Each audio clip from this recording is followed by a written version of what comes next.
Ambala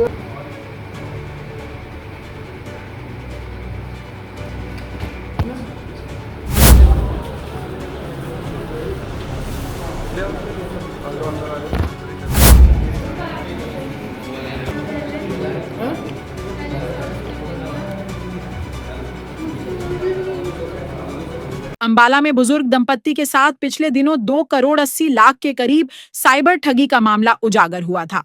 cyber ठगों ने बुजुर्ग दंपत्ति को ईडी का डर दिखाकर डिजिटल अरेस्ट कर लिया था और उनके खाते से करोड़ों रुपए ठग लिए थे।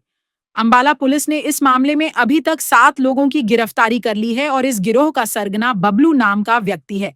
इनसे पुलिस ने अभी तक 21 लाख की रिकवरी की है। डीएसपी रजत गुलिया ने बताया, इस ठगी के खेल में पकड़े गए लोग दिल्ली, यूपी, बिहार के रहने वाले हैं। इसमें और भी लोग शामिल हैं, जिन तक जल्द पुलिस पहुंचने का काम करेगी। उन्होंने बताया, इनके 20 से ज्यादा खातों का पता चला है और 200 से ज्यादा आईडियों का भी पता चला है, जिनसे इन्होंने साइबर फ्रॉड किया है।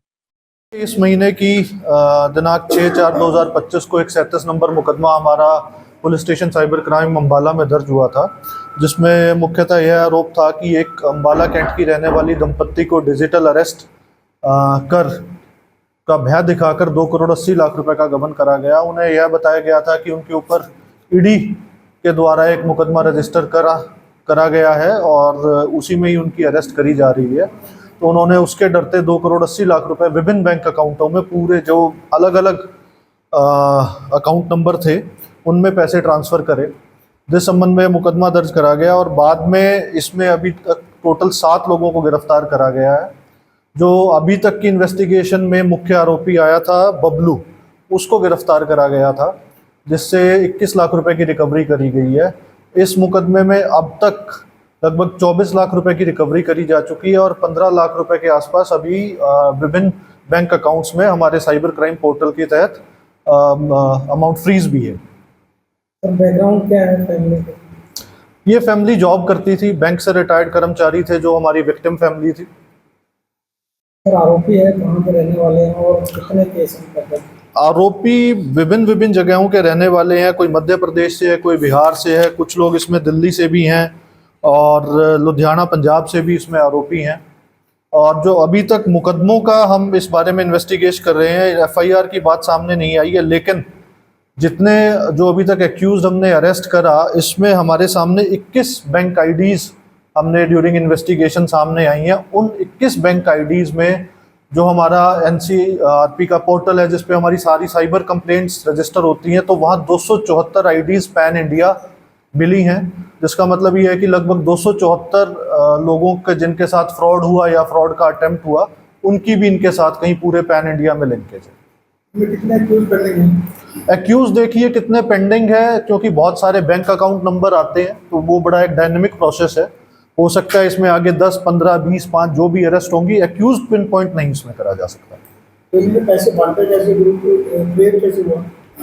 इनमें जो बैंक अकाउंट में इनके पैसे आते थे, जो इन्होंने फर्जी आईडी क्रिएट करी हुई थी, मैं ये कहूँगा कि जो म्यूल अकाउंट्स थे, उन म्यूल अकाउंट्स के माध्यम से इन्होंने लिया हुआ था और ये उन म्यूल अकाउंट के माध्यम से उन पैसों को निकलवाते थे। देखिए, आम जन से मेरी यही अपील है, आपके माध्यम से हम बार बार अपील करते रहते हैं। हम हर वीक अपने राहगिरी के भी प्रोग्राम ऑर्गेनाइज करते हैं, अवेयरनेस प्रोग्राम ऑर्गेनाइज करते हैं और टीवी पे भी निरंतर, मीडिया के तहत भी निरंतर, और मैं कहूँगा पेपर मीडिया के तहत भी निरंतर सभी लोगों को एक ही बारे में हम बार बार जागरूक कर रहे हैं कि आपको डिजिटल अरेस्ट जैसा कोई शब्द है ही नहीं। हमारे कानून में डिजिटल अरेस्ट जैसा कोई शब्द नहीं है। बार बार हर हमारे न्यूज़ में भी रोज रोज एक बात आ रही है कि डिजिटल अरेस्ट करके लोगों को ठगा जा रहा है, चीटिंग करी जा रही है। प्लीज़ इन बातों में ना आए। आपको कुछ भी ऐसा लगता है कि डिजिटल अरेस्ट कर लिया या कुछ भी हो गया, तो आप पुलिस से टोटल उसी टाइम संपर्क कर सकते हैं। आपका किसी ने मोबाइल तो लिया नहीं, आपके पास मोबाइल है, इसमें क्या डरने की ज़रूरत है कोई आपको ठगी कर रहा है कि मैंने डिजिटल अरेस्ट कर लिया। पहले तो आपको जब फ़ोन आ रहा है, आप अननोन नंबर से कोई फ़ोन ही ना उठाए। आपने एक बार उठा लिया, आपके साथ कोई ऐसी बात कर रहा है कि जिससे आपको लग रहा है कि भाई ये आदमी कोई कौन है, कोई चीट है, आप उस नंबर को ब्लॉक कर दें। सिंपल सहज तरीका। दूसरा, अगर आपको कोई तंग कर रहा है तो तुरंत आप उसकी सूचना हमारे 1930 नंबर पे दे सकते हैं, 112 पे भी आप सूचित कर सकते हैं। इवन लोकल जो हमारे साइबर थाने हैं उनको भी सूचित कर सकते हैं। आपको कहीं घर से बाहर जाने की ज़रूरत नहीं है, सिर्फ आपको 2 नंबर या 112 या 1930 नंबर पे आपको डायल करके सिर्फ सूचना देनी है। Thank you.